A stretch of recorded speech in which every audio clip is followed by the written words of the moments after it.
Yo, morning guys. Today we are in Chinatown, Sydney. And as you can see, it's still a bit quiet, but we are happy because restrictions are being lifted and people are dining in, and it's actually a good place for you guys to explore because the prices are quite reasonable as well. But something that we really miss a lot is Taiwanese street food. So in today's episode, we're gonna be bringing you all around Chinatown to check out some of the most delicious Taiwanese restaurants. And I hope you guys like it because this is some of the things that we miss from Taiwan.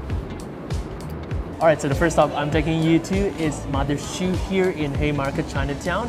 It's inside this kind of like really cool looking alleyway where other restaurants are also around, like Kowloon Cafe. So across from where I'm sitting is actually a Hong Kong cafe. But this particular place that we're going to be dining in, it sells all the Taiwanese cuisine that we kind of want for breakfast. So we're getting some of the pancake with pork floss and Youtiao, which is Chinese fried dough, and then we're gonna get some of the soy milk that we ate also in Taipei, and lastly the Vermicelli Oyster noodle. So that's gonna be really interesting, so I can't wait. Alright, so first dish here is the Oyster Vermicelli noodle. Now this reminds me of Aichung rice noodle in Simending. If it's like that, it's gonna be incredibly good. So the one in Simending had a lot of bonito flakes, so the flavor was that kind of smoky, fishy flavor. And they had a lot of, I think, basil leaf as well, but here I think they put coriander, which is also my favorite, so let's try this. And also some chili, which is really great to give you that kind of punchy, nice texture. Ooh, you can see immediately that is a very thick broth there, but let's try the soup first. I can see there's some kind of pepper there. It's a very strong peppery kind of smell too. Oh wow, oh, really nice and warm. Had that kind of smoky, fishy flavor. I guess they might have used the bonito flakes as well. Here, got some of the oyster right there. Let's give this a go. Oh, nice, soft and tender oyster there. And usually oyster can be kind of fishy, but with all sort of the pairing of that heavy kind of fishy stock base and a little bit of pepper and some of the chili hit, it's actually perfect. The one thing I can complain about is there's not enough chili. I do like my chili, and Helmi do like my chili, and this mosquitoes also likes the food apparently. Just like the Aichung flour, as soon as you bring that up, you're gonna get all that broth sticking into it. So with every bite, it's just a perfection right there. Alright, so we got this one, which is the Youtiao with pancake, and I ordered some pork floss and also egg as well. This is like staple Taiwanese breakfast, and I remember it's just like $1 or less than $1. Bring back memory. Let's try this.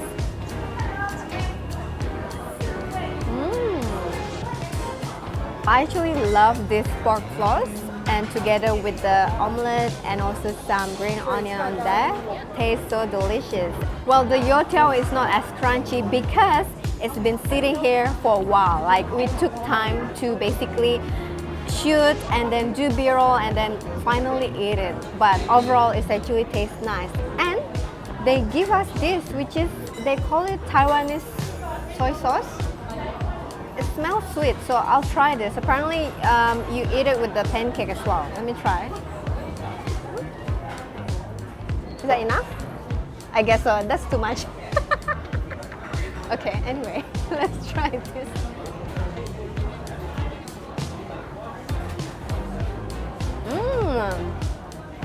Yeah, this is like ketchup manis, which is sweet soy sauce. So it's actually perfect. Like, with the pancake, the youtiao, so you have the sweet, savory, and sweetness as well from here. Tastes really good. Dip again, double dip. Who cares? It's only me eating, so I can always double dip. Up next is the salty soy milk with youtiao, which is the Chinese fried dough. It's very similar to the one we ate, Yonghe soy milk in Taipei. So look at that, incredible. You can see the youtiao popping up from the side, and it's kind of bubbly too because it sort of feels like a tofu texture from just the look of it. And then they got a lot of spring onion, and of course we also have some chili because Helmi loves to put a lot of chili in everything. So which is not a bad thing, but it's gonna create so much flavor there. All right, we are going to mix them all up here. Oh, nice. You know what this looks like? This kind of looks like kids' food, or like food that's been played around by kids. Let's try this. Wow, wow, that's a lot of flavor. It's a little bit tangy too. So we got the salty soy milk, this one here. Oh wow, but the broth is so flavorful. Then you got that Youtiao that's supposed to be a little bit crunchy, but it's been sitting there for a while now, so it's not too crunchy. But man, as always, Helmi put so much chili. It's great. It's actually incredibly hot. But the combination, it is very nostalgic, like in Taipei. Beautiful though, but definitely too much chili, Helmi. Seriously. Unbelievable. After that flavorful breakfast, now it's time for lunch, and we're gonna have some Taiwanese beef noodle soup, which is, I think, you must try when you are in Taipei or generally Taiwan. And we're gonna go to this place called Sunflower Taiwanese Gourmet. Okay, so we actually never tried this restaurant, but then my friend who's Taiwanese told me that they have one of the closest Taiwanese beef noodle if you want to compare with the one in Taipei. So very keen to try. And honestly, in Sydney, there's not many of Taiwanese restaurants. All people know is like the Cho Dumpling, which we're gonna go anyway. But we want to show you other dishes in other restaurants as well. Alright, so here we are, let's go!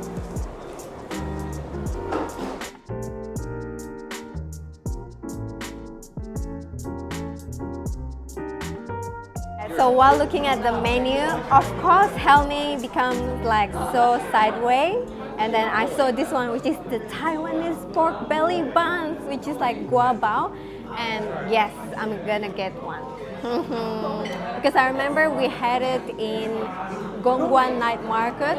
Oh my god, it's like the best, hands down, the best guabao. So let's try this one as well. And the beef noodle. This is something that we miss a lot in Taipei. Firstly, you can see the size, unbelievable. I can dunk my head here. Like literally, it's as big as my head. And then that sweetness aroma, almost kind of like herbally as well. You can see that there is a lot of coriander, spring onion, as always. They don't use basil leaves here like in Taiwan. This is the beef shank. We're gonna start with the soup, of course.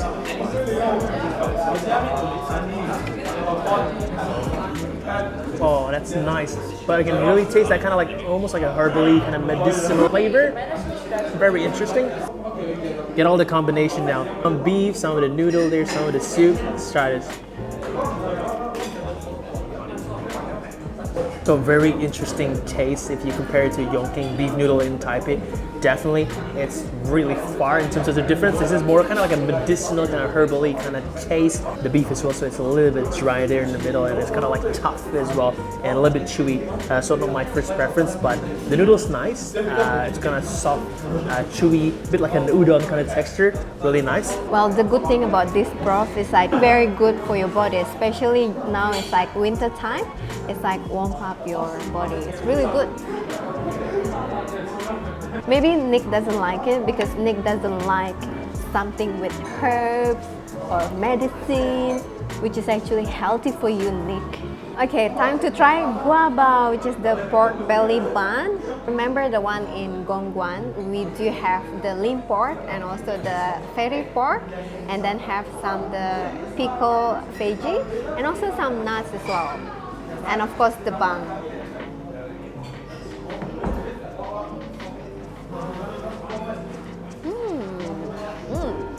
Alright, so as you can see, it's like two sides. One is the fatty part right there, and then now that one is the lean pork. And you have some soy sauce, the sweet soy sauce, and some tanginess from that pickle mustard kg, and you have the nut on top as well. So give you like the nutty kick to it as well. So it's actually pretty nice. This one is for Nick. My one is already half eaten. Thanks, LB. Alright, so next up we're heading down to Cho Dumpling. It's something that we've actually featured before in our cheap eats, so we're going back there for 2 dishes, I think. Let's go. So if you ever come to Cho Dumpling, there is just one dish that you have to order, and that is definitely the lo rufan, which is the braised pork belly, mince, look at that, and on top of the rice, yellow pickled radish as well. Beautiful. This is the one that we feature in the cheap eats, so we're gonna go back and revisit this. Look how soft that is, unbelievable. And then all that sauce just sipping in through the rice. This is definitely, I already know it's gonna be absolutely amazing. Oh my god, that fatty part is incredible. Just literally melts in your mouth like an explosion of flavor. Unbelievable. Like you're brought to heaven and then you come back here and you realize you're still on earth. One thing that I love about this dish is the aroma. Immediately you got the sweetness aroma, and that, look how tender that is. It's just jiggling right there. See that? Unbelievable. It's one bite.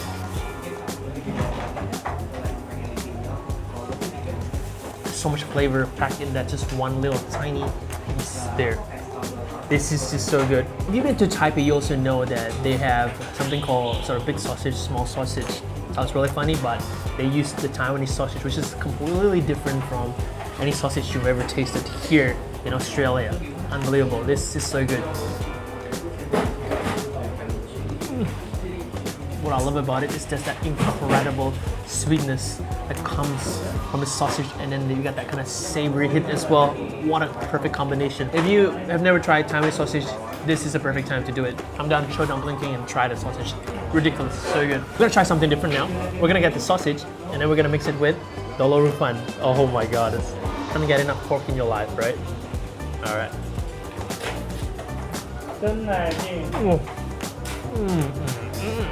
One heck of an explosion of flavor. Beautiful sweetness from the Taiwanese sausage. Then you got the natural juice from the lo rufan. I think I could put some soy sauce as well. Wow, beautiful. So aromatic. This is so good.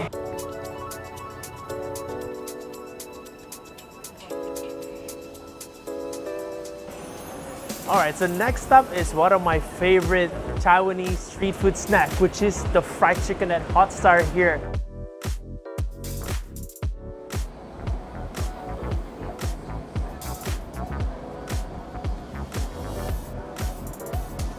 So crispy, you can see on the outside there, and then we put some seaweed and some chili as well, so it's gonna be delicious. One thing to watch out though, the juice and the oil inside can just spurt out.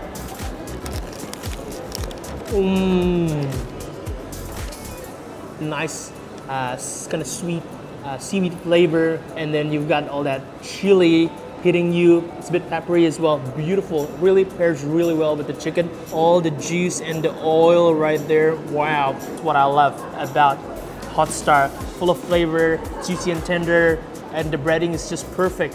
Beautiful. Really, really good. And I can't say no to Hot Star. Trust me. And you can't too. It's so good. Beautiful. So there's one more thing that we need to try here, and you guys probably know what it is. It is really famous all around the world, especially in the Asian culture. You know what it is. It's a drink, and you know who's gonna host this? Me, of course, it's dessert, so it has to be me, right? And Taiwanese episode will never complete without Boba. So we are currently in the alley, and this one is originally from Taiwan, and for me this is the best boba in Sydney. We don't have tiger sugar and we don't have tin futang, so for me this one, the best. And the difference between like milk tea and this one is the brown sugar boba, so it's like freshly boba with the brown sugar, and then they put fresh milk. That's why it's so good. Alright, so I present you the best brown sugar boba in Sydney from the alley. And you know, this one is actually quite warm, so it's like freshly made boba, and then they have the brown sugar, as you can see there as well, and then on top of that is milk.